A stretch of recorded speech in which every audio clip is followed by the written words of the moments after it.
الله أكبر الله أكبر الله أكبر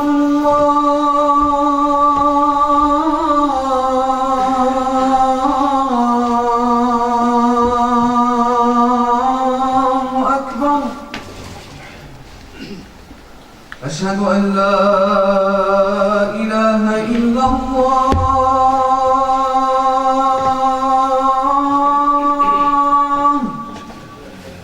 أشهد أن لا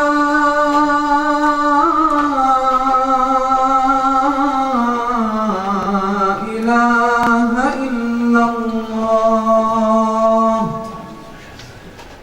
الله أكبر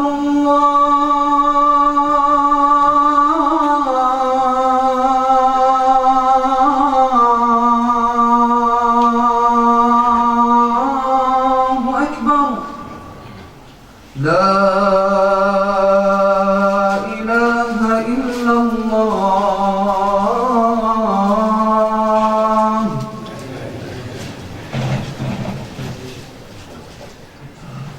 بسم الله الرحمن الرحيم. الحمد لله رب العالمين حمدا يوافي نعمه ويكافئ مزيده. أحمده عز وجل وأشكره وأستعينه وأستغفره وأسأله المزيد من فضله، وأشهد أن لا إله إلا الله وحده لا شريك له، وأشهد أن محمدا عبده ورسوله. وما توفيقي إلا بالله، ولا توكلي ولا اعتصامي إلا على الله. وأشهد أن لا إله إلا الله وحده صدق وعده ونصر عبده وأعز جنده وهزم الأحزاب وحده، لا شيء قبله ولا شيء بعده. أما بعد، فيا عباد الله المؤمنين، اتقوا الله تعالى حق التقوى على ما أفاضه عليكم من نعم عظيمة، وعلى ما شرع لكم من مواسم الخيرات والبركات، وما خصكم به من هذه الأوقات الكريمة التي تتوالى عليكم كل يوم، كل أسبوع، كل شهر، كل سنة، كل فترة من الزمان. هذه الشرائع التي تمثلت في هذه الأركان الطيبة الطاهرة، أركان الإسلام،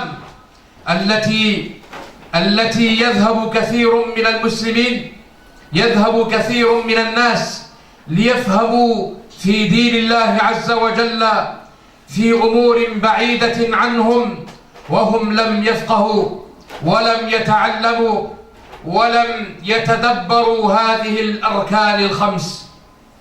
Mes chers fidèles croyants et croyantes, craignez Allah et sachez qu'il vous a octroyé de ce qu'il vous a octroyé et attribué de ses grands bienfaits à travers sa révélation, à travers sa religion qu'il a révélée, la meilleure religion qu'il a révélée au meilleur messager d'Allah, le dernier des prophètes alayhi salatu wassalam, à travers sa parole, la meilleure parole, le Coran al-Karim, notamment ces saisons sacrées et ces périodes sacrées qui vous a octroyées et qui vous a attribuées au quotidien, chaque semaine, chaque mois, chaque année. Cela, c'est pour vous protéger. Et ceci, mes chers croyants, ces périodes sacrées et bénies, elles sont à travers les 5 piliers de l'islam, où elles se représentent dans les 5 piliers de l'islam, que beaucoup de gens, beaucoup de musulmans vont aller chercher dans les lointaines ou dans les questions lointaines de la religion ou profondes, qui sont loin de leur compréhension et qui polémiquent dessus, et ils oublient les kulliyat ad-din, ils oublient les facultés de la religion, ils oublient les principes de notre religion et ses 5 piliers.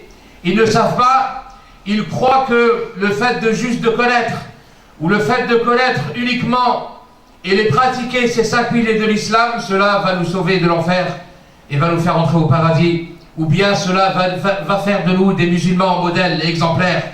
Mais ils n'ont pas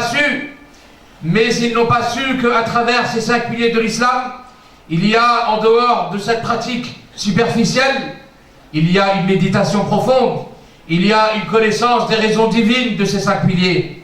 Ayyuha al-muslimun, inna qadiyyata tatbiq ad-din qadiyyatun yajibu an tusahhah, mafhumun yajibu an yusahhaha, wa yajibu an yughayyara.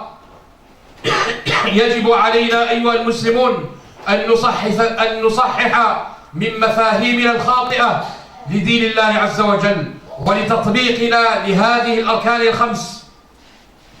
فتطبيقنا لهذه الأركان ليس تطبيقا سطحيا، ليس تطبيقا عمليا فحسب، إنما في ذلكم عبرة وعظة وتدبر.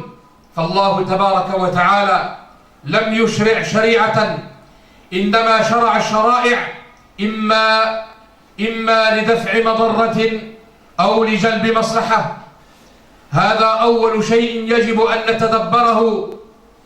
C'est la première chose que nous devrions méditer, que à chaque fois qu'Allah Azza wa Jal nous a prescrit une moindre chose de la religion, tout cela c'est pour soit nous éloigner d'un mal, ou soit nous rapprocher d'un bien, ou d'un intérêt pour nous, pour notre intelligence, pour notre religion, pour notre dignité, pour nos biens et pour notre nafs.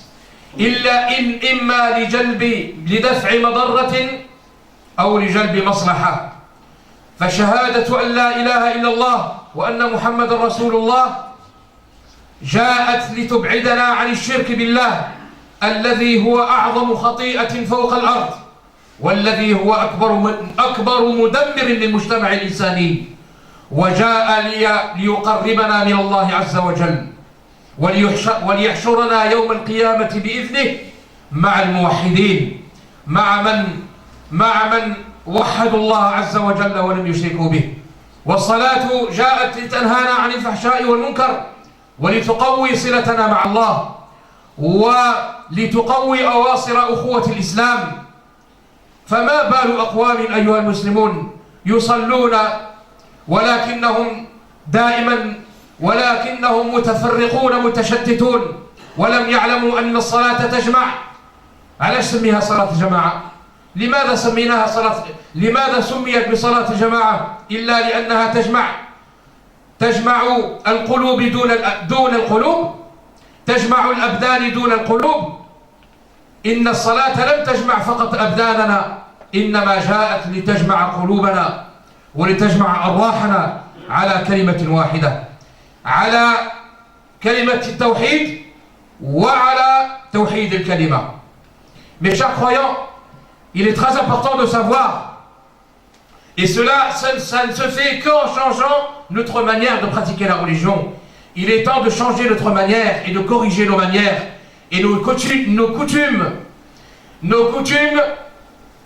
étant donné que nous jeûnons et nous prions depuis des années, des vingtaines, des trentaines d'années, ou peut-être parmi nous qui prient depuis un demi-siècle et qui jeûnent depuis des cinquantaines d'années, mais cela n'a rien changé en lui.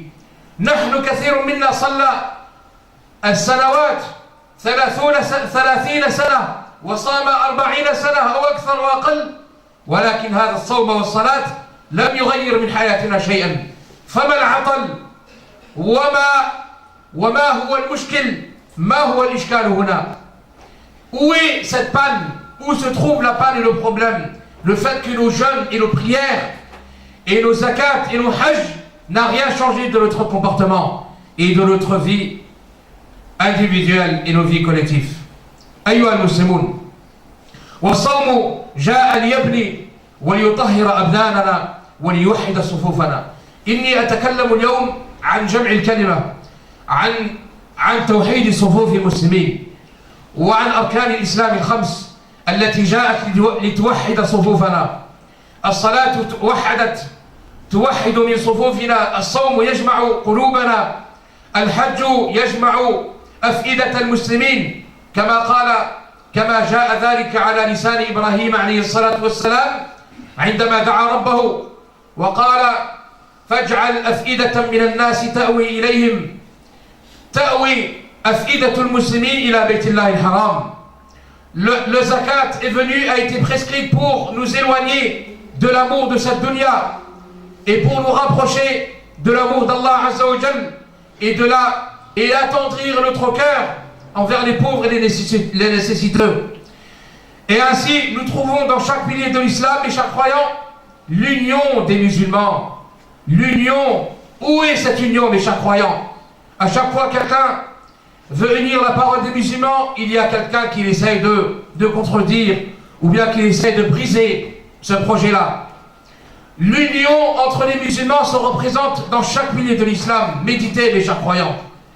Le Hajj, pourquoi il y a des millions et des millions de gens avec leurs différentes couleurs qui sont réunis dans un seul lieu, avec un seul vêtement, avec une seule phrase, labbaik Allahumma labbaik. لماذا أيها المسلمون؟ لماذا لم نتدبر أركان الإسلام وأضحى وأمسى كل واحد منا على هواه يفسر الدين كما ينبغي كما يريد ويؤول كذا ويتبع الجماعة الفلانية ويقول على الله بغير علم. Nous sommes, les chers croyants, devenus les victimes et des gens qui sont piégés par le shaitan. Chacun dit ce qu'il veut en matière sur la religion d'Allah. L'autre il suit tel groupe ou tel groupe. L'autre il se met une étiquette à travers telle tendance ou telle je sais quoi. L'autre il sort des fatwas sur la religion d'Allah avec le mensonge et sans connaissance. L'autre il essaie de diviser la parole des musulmans et ainsi de suite. والعياذ بالله. فلنتق الله أيها المسلمون ولنعلم أن هذه الأشهر الحرم التي جعلها الله عز وجل لنا إنما جاءت لتطهرنا لتبعدنا عن الشر ولتقربنا من كل خير.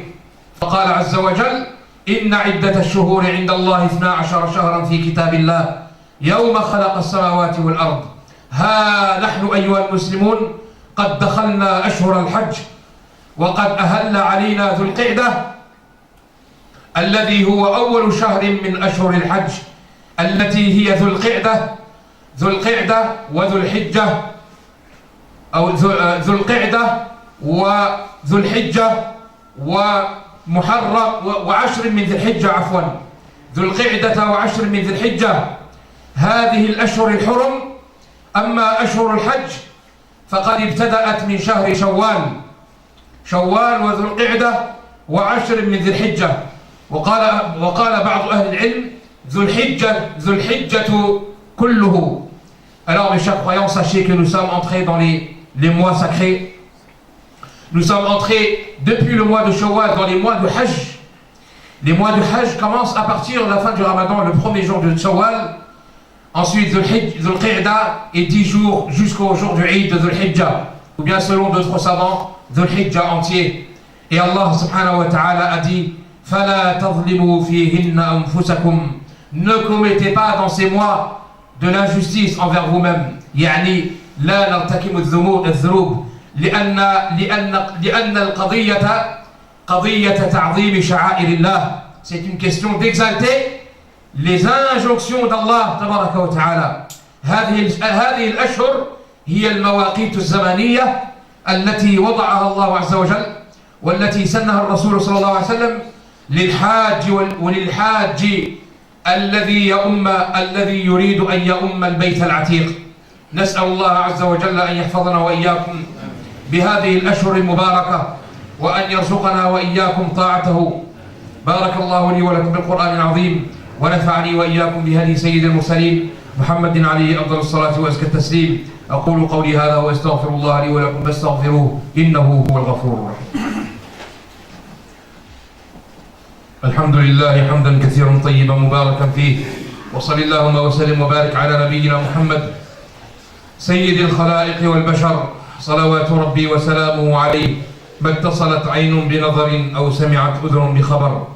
أيها المسلمون إن نداء الله عز وجل لعباده بأن يأتوا وليتطهروا ليطوفوا ببيته العتيق لا زال مفتوحا.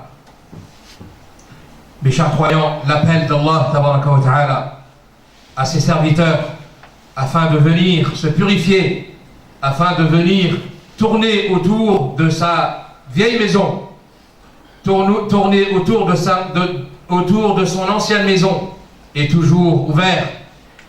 نداء إبراهيم عليه الصلاة والسلام بأمر من ربه عز وجل لا زال مفتوحا. فما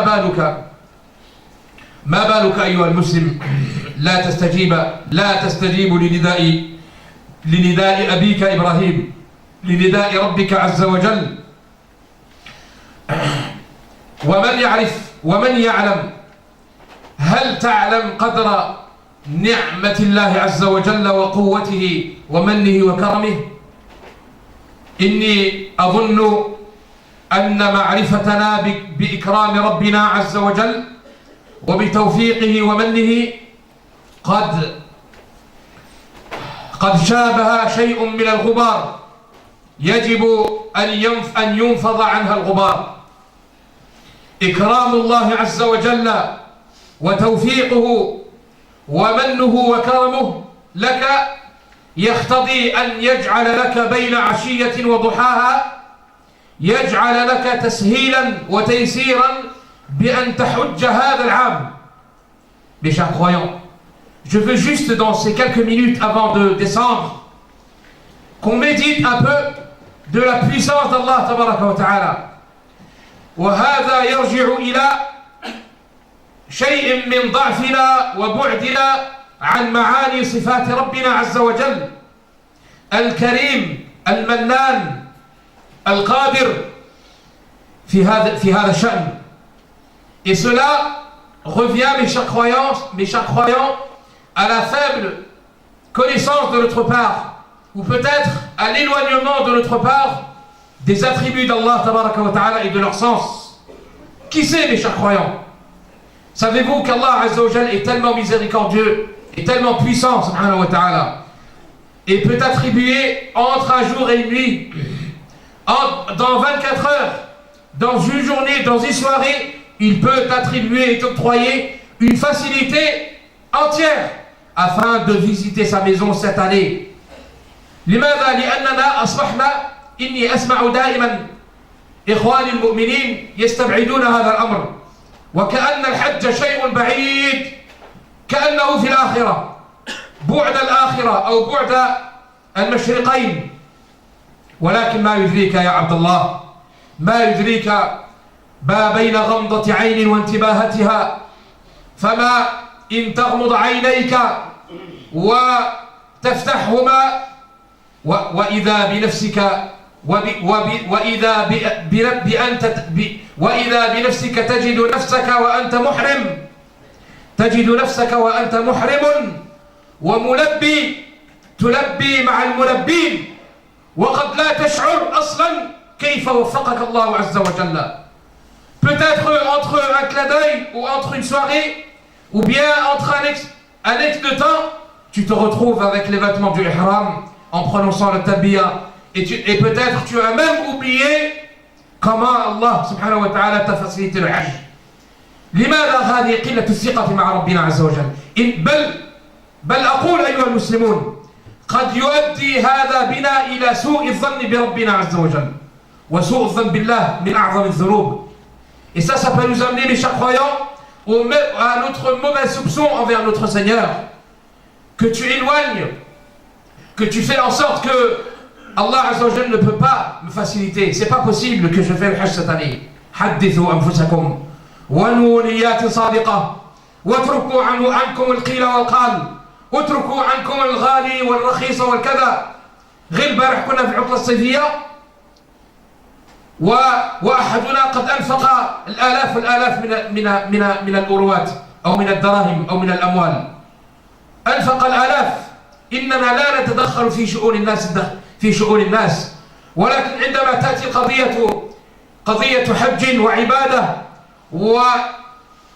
وتأتي قضية أننا أننا نخطو المكان أو نقف الأمكنة أو نقف فوق الأمكنة التي وقف فيها خير البرية ووقف فيها الأنبياء عليهم الصلاة والسلام ووقف فيها الصحابة رضي الله عنهم. أصبحنا نتوقف ونتردد.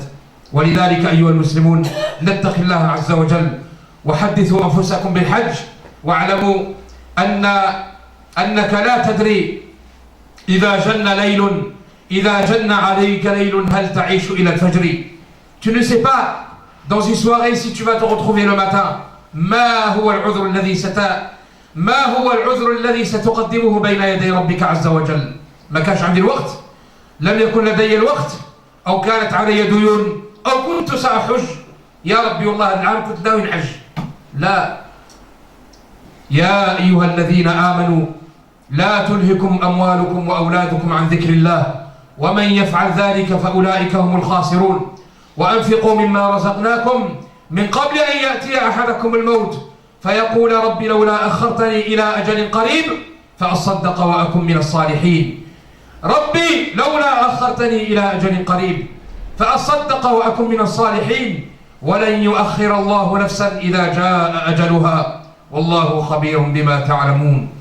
اللهم إنا نسألك يا أرحم الراحمين، والله خبير بما تعملون. اللهم إنا نسألك يا أرحم الراحمين يا رب العالمين، نسألك رحمة تهدي بها قلوبنا وتلم بها شعثنا وتصرف بها الفتن عنا وتصلح بها أعمالنا وديننا يا رب العالمين. اللهم إنا نسألك الفوز عند القضاء ونسألك منازل الشهداء ونسألك عيش السعداء ونسألك مرافقة الأنبياء ونسألك النصر على الأعداء. اللهم إنا نسألك نعيما لا ينفد ونسألك إيمانا لا يرتد ونسألك مرافقة نبيك محمد صلى الله عليه وسلم في أعلى جناتك جنات الخلد. اللهم انصر الإسلام والمسلمين وأعز الإسلام والمسلمين وانصر بفضلك كلمتي الحق والدين.